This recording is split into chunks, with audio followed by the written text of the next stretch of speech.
Everything changed, literally, in a matter of seconds. Welcome to another explainer right here on NFL Nexus. Before we really get rolling, do me a quick favor. Subscribe to the channel, hit that like button, and let us know your thoughts down in the comments. And hey, if you love what we do here, please support the channel by becoming a member. Okay, let's dive right into this. Because look, what we're looking at today, it is not just your run-of-the-mill off-season recap. Not even close. It's a cinematic, high-stakes battle for the absolute soul of a historic franchise. The 2026 New York Giants are standing right on the edge of a precipice. The margin for error, completely gone. The patience of the fan base, evaporated. Poof.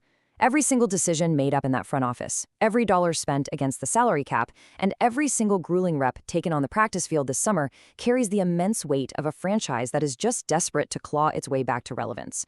This right here, this is make or break. So, you have to ask, can John Harbaugh save New York? I want you to just let that question hang in the air for a second. Really think about the gravity of that task. The New York media market is notoriously unforgiving. It doesn't grade on a curve, it doesn't care about excuses, it demands results, and honestly, it demands them yesterday. John Harbaugh is stepping into an absolute cauldron of pressure. He's tasked with an almost impossible mandate: instantly turn around a massive ship that has been taking on water for years. He isn't just being asked to coach a football team, he is being asked to completely rewrite the culture, the mentality, and the very expectation of what it means to wear giant blue. Section 1. The Harbaugh era begins. To truly understand the sheer magnitude of the pressure this new regime is operating under, we really have to look closely at the absolute wreckage they inherited. This wasn't a situation where a team was just, one or two missing pieces away, looking for a gentle, guiding hand to get them over the hump. No way. The Giants required a foundational teardown, a complete reevaluation of their core identity. As the source material so bluntly puts it, the Giants were mired in an era defined by failure and dysfunction. Man, that is a chilling sentence to read if you're a fan. Because look, failure is one thing, right? Every team loses games due to bad bounces or a string of injuries. But dysfunction means the sickness is down in the roots. It means miscommunication between scouts and coaches, poor drafting philosophies, terribly mismanaged cap space, and just a stubborn inability to adapt to the modern game. When dysfunction takes hold, it rots a locker room from the inside out. Change wasn't just a good idea here, it was totally non-negotiable. The toxic cycle had to be broken entirely, and the hiring of a credible, battle-tested head coach like Harbaugh was the absolute first critical step in stopping the bleeding. And man, the paradigm shifted rapidly. It started with hiring Harbaugh, sure, but the seismic shocks didn't stop there. Take the absolutely massive decision to trade defensive tackle Dexter Lawrence II.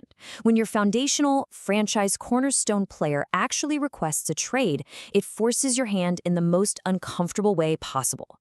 Big Blue had little choice but to send him packing to the Cincinnati Bengals. And this wasn't just losing a good player, it was losing the gravitational center of their entire defensive front.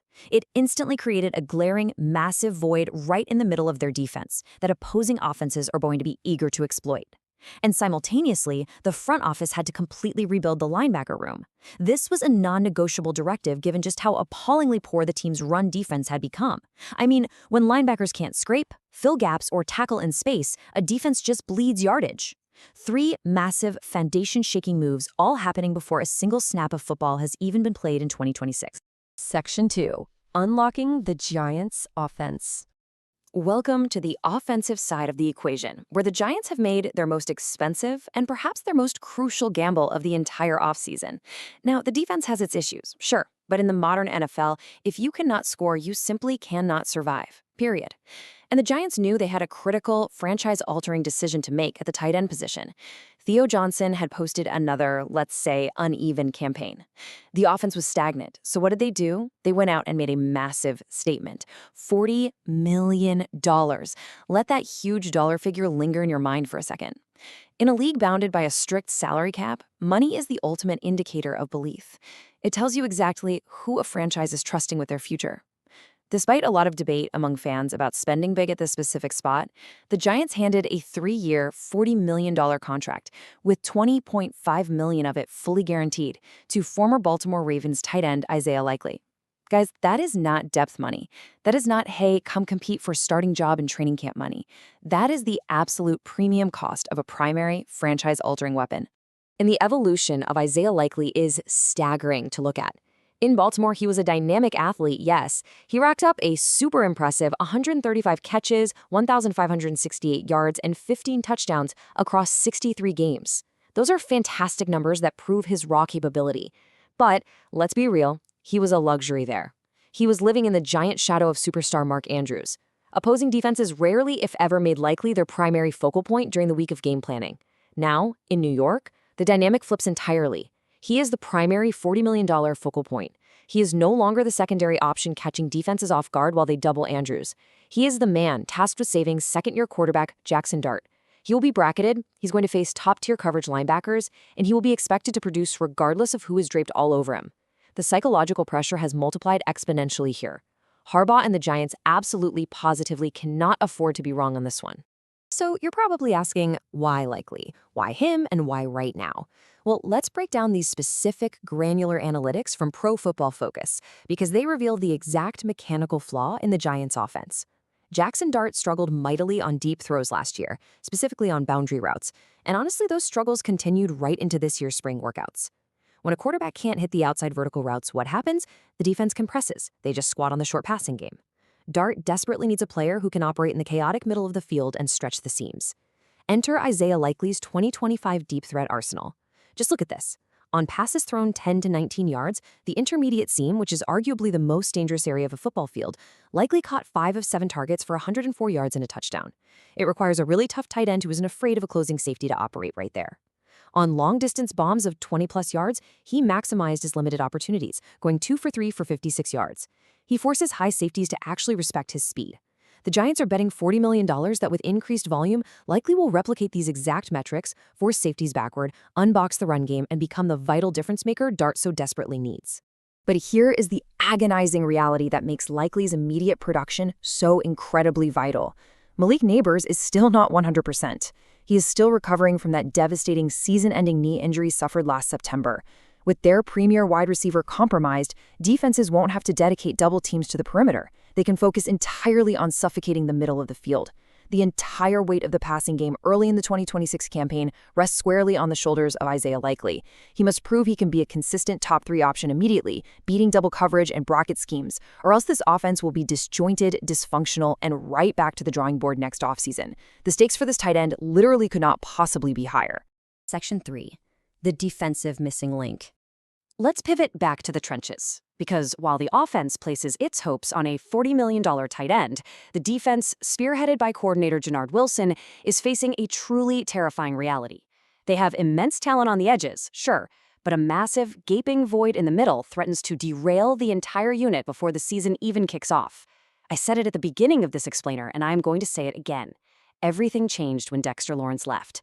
When you trade away a player of that insane caliber, the ripple effects along the interior defensive line become your franchise's most pressing concern. Now, general manager Joe Schoen tried to stop the bleeding. He brought in DJ Reader and Shelby Harris in free agency and drafted Bobby Jamison Travis. And sure, Reader can replicate some of Lawrence's run-stuffing presence on early downs. But the Giants are staring down the barrel of a massive, structural problem. They currently lack a true, terrifying interior pass rusher to disrupt the quarterback's timing. And that missing interior piece, that is what makes this situation so incredibly frustrating for Giants fans. Brian Burns, Abdul Carter, Kayvon Thibodeau. On paper, that is a flat-out terrifying arsenal of outside rushers. I mean, they have devastating speed, they have elite power, they possess incredible bend around the tackles. But any football purist will tell you about the physics of a collapsing pocket. Elite edge rushers are completely wasted if the quarterback can simply step up into a clean area. Without a disruptor in the middle, forcing the quarterback backward or off his spot, Burns, Carter, and Thibodeau will find themselves just running past the play, effectively blocking themselves out of a sack. They need a missing link. They need someone to crush the pocket from the inside out, forcing the opposing quarterback right into their waiting arms. Which brings us to the ultimate ruthless solution, veteran defensive tackle Arik Armstead. Bleacher Report recently identified Armstead as a potential cut candidate for the Jacksonville Jaguars. And let me tell you, the Giants should be monitoring this by the minute. His sheer production from last season is totally undeniable. 48 pressures, 5.5 sacks. But his most critical metric is his sheer volume inside, 349 interior snaps. He also played 251 snaps over the tackle. Those 349 interior snaps are the absolute skeleton key to Denard Wilson's defensive front. Why? Because modern NFL offenses thrive on getting the ball out in under 2.5 seconds. The fastest path to the quarterback is a straight line right through the A or B gap. Armstead isn't just a pass rusher. He's a highly flexible chess piece. His flexibility means he can line up over the tackle on first down to set the edge, and then slide inside to the 3 technique on 3rd and long. This allows Wilson to dial up exotic stunts and twists, totally confusing offensive linemen. If Wilson can pair a mercenary like Armstead with that elite edge group, it could unlock a level of defensive devastation the Giants haven't seen in a very long time. But as we know, in the NFL, everything ultimately comes down to the math. $10.485 million. That is the exact amount of cap space the New York Giants currently possess. So why is Armstead a cut candidate in Jacksonville in the first place? Purely financial reasons. His cap hit for the Jaguars sits at an exorbitant $19.385 million. If they release him, he hits the open market. And this is the beautiful, highly strategic part for New York's front office. Acquiring him off the street would require zero draft capital, nothing. Even better, it wouldn't compromise their compensatory pick formula for the following year. With their current cap space and the ability to maybe restructure a couple existing contracts to create a few extra million in room, signing this exact missing link is a mathematical, tangible possibility. It's a masterclass in roster building, and it's a high-stakes financial game of chicken playing out right before our eyes. Section 4. Fighting for survival. So from the multi-million-dollar stars and high-profile veterans, we now zoom all the way down to the gritty, ground-level battle at the very bottom of the depth chart. Because while the headlines always focus on the $40 million men, the true enduring culture of the John Harbaugh era will be forged by the desperate, clawing fights happening on the fringes of the 53-man roster. Let's look closely at cornerback Nick Jones. This timeline right here represents the desperate, exhausting journey of a bubble player trying to find a permanent home in the league. Look at this. In the 2025 preseason, the Giants were so desperate for answers in the secondary, they actually tested him out at deep safety. Once the regular season started, he practically vanished from the defense entirely, logging a mere 20 snaps all year. Instead, he was relegated to a special teams punt gunner role, where frankly his limited athleticism and open space led to several hurtful missed tackles. Now, fast forward to the 2026 offseason. With a surplus of new draft picks and free agents crowding the secondary, Jones is fighting for his professional life every single day in practice just to make the active roster. And this right here is exactly why no job in that secondary is safe.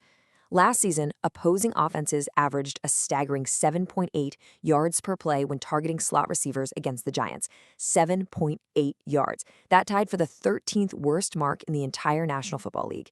When you give up almost 8 yards a clip from the slot, it destroys a defense. It keeps drives alive on 3rd down. It totally exhausts the front 7 by keeping them out on the field.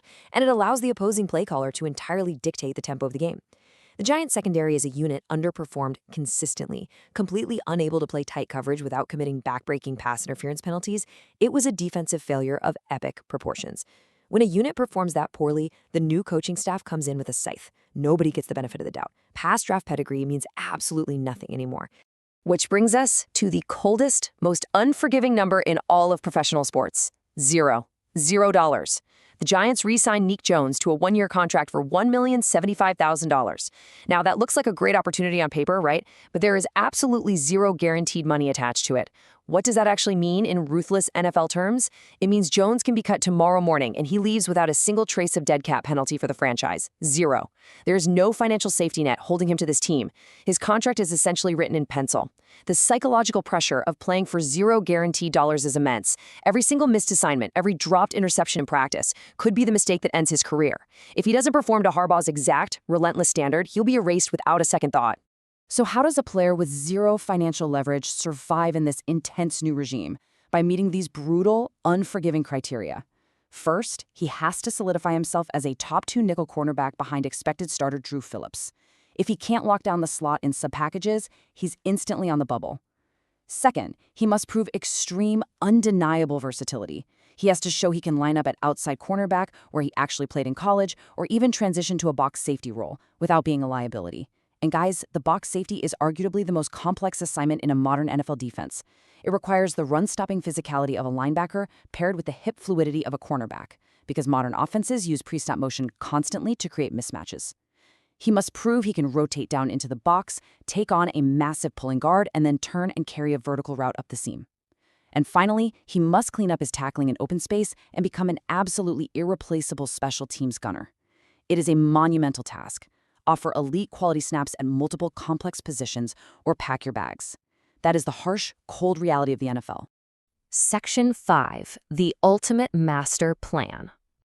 Let's zoom back out for a second and really look at the big picture here. We've examined the micro stories, the massive, expensive gamble on a tight end, the highly strategic pursuit of a veteran defensive tackle, the desperate, clawing survival of a bubble cornerback. These three distinct moves share one singular goal. The Giants aren't just making random transactions or filling out a depth chart hoping for the best. They are meticulously engineering a massive culture shock. Paying Isaiah Likely $40 million is about establishing an attitude of offensive dominance and attacking the middle of the field fearlessly. Targeting a versatile veteran like Eric Armstead is about creating real structural integrity and intelligence in the trenches. Demanding extreme, multi-positional versatility from a bubble player like Nick Jones is about setting a ruthless standard of accountability from the very top of the roster all the way down to the 53rd man. It's like a giant puzzle, and everything is connected. This is John Harbaugh's new standard: explosive offense, lethal fronts, ruthless versatility. It is a total, ground-up paradigm shift away from the dysfunction and complacency of the past half-decade. The Giants are demanding that every single player who steps onto that grass can stretch the absolute limits of their positional requirements. If you are a tight end, you cannot just block, you must be a primary deep threat. If you are a defensive lineman, you cannot just stuff the run, you must rush the passer from both the interior and the edge. If you are a depth defensive back, you cannot just play zone coverage, you must play safety, slot, outside, and excel on special teams. Anyone who does not fit this exact, grueling mold will simply be left behind. There is literally no room for passengers on this ship anymore. Which leaves us with this final, ominous thought as we wrap up today's deep dive explainer. When roster cutdowns finally loom at the end of August and the brutal reality of the NFL season officially kicks off, who will actually survive the new standard? Will that $40 million gamble on Isaiah Likely pay off and save the young quarterback? Will the defensive trenches hold the line with a key veteran addition like Armstead? The 2026 New York Giants are a fascinating, incredibly high-stakes case study in completely rebuilding a franchise under intense, unforgiving pressure. The clock is ticking. The stakes are absolute. Make sure you are subscribed to NFL Nexus, like this explainer, and definitely leave a comment with your thoughts on who makes the final cut. Do you think Harbaugh pulls it off? Let us know. Thanks for joining me, and please consider supporting us by becoming a channel member. We will see you next time as we continue to break down the hardest-hitting stories in the league.